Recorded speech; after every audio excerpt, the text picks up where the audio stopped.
ইফতারের পরপর চা না খেলে যাদের মাথা ব্যথা করে, ইভেন সারাদিন ক্লান্তিকে দূর করার জন্য চা অনেকেরই প্রয়োজন। বাট আমি চাটাকে এখন থেকে স্কিপ করব, কারণ এখন থেকে আমার ডায়েটে অ্যাড করেছি রেড সি মাল্টিভাইটামিনস সাপ্লিমেন্টটি। যাদের বডিতে ভাইটামিন সি ডেফিসিয়েন্সি আছে তারা কিন্তু এই মাল্টিভাইটামিন সিটা অবশ্যই নেবেন। এটা জাস্ট আপনার বডি ডেফিসিয়েন্সিটা দূর করবে না, এটা আপনার স্কিনটাকেও হেলদি করবে, স্কিনটাকে ব্রাইটেনিং করবে, সাথে সাথে স্কিনের যদি কোনো দাগ থাকে সেটা ভিতর থেকে ক্লিন করতে হেল্প করবে। এই ড্রিঙ্কসটার টেস্ট যতটা ভালো, এটা খাওয়ার পর অনেক এনার্জেটিক ফিল হয়। অ্যান্ড এখানে আসে যে ইনগ্রিডিয়েন্টসগুলো, সেগুলো আমাদের বডি টক্সিনসকে রিমুভ করতে হেল্প করে, যেটার ফলে আমাদের বডি অনেকটাই হেলদি থাকে ভিতর থেকে। লিভার অ্যান্ড কিডনি সবসময় ফ্রেশ থাকে।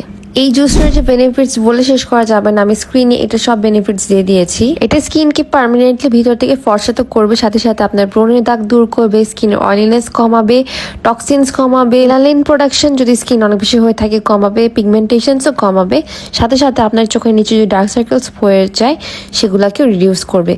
অল ইন ওয়ান কাজ করবে তারপর ভিতর থেকে। সো আমি কিন্তু মেডিসিনস থেকে বেশি প্রেফার করবো এই সাপ্লিমেন্ট জুসটি, যেটা অরিজিনাল থাইল্যান্ড থেকে ইম্পোর্টেড। এটার ভিতর পেয়ে যাচ্ছে আমরা 30টা স্যাশে প্যাকেট, যেটা এভরিডে ড্রিঙ্ক করলে 1 মান্থ যাবে। অ্যান্ড এটাতে আরো আছে ফিশ কোলাজেন, পেপটাইডস, আরো which reduce inflammations and help back to fight bacteria, also helps to nail growth and hair growth. এই সাপ্লিমেন্টটা টানা 3 মাস খেলেই আপনার স্কিনের অ্যান্ড হেয়ারের যত প্রবলেমস আছে সবকিছু সলিউশন হয়ে যাবে।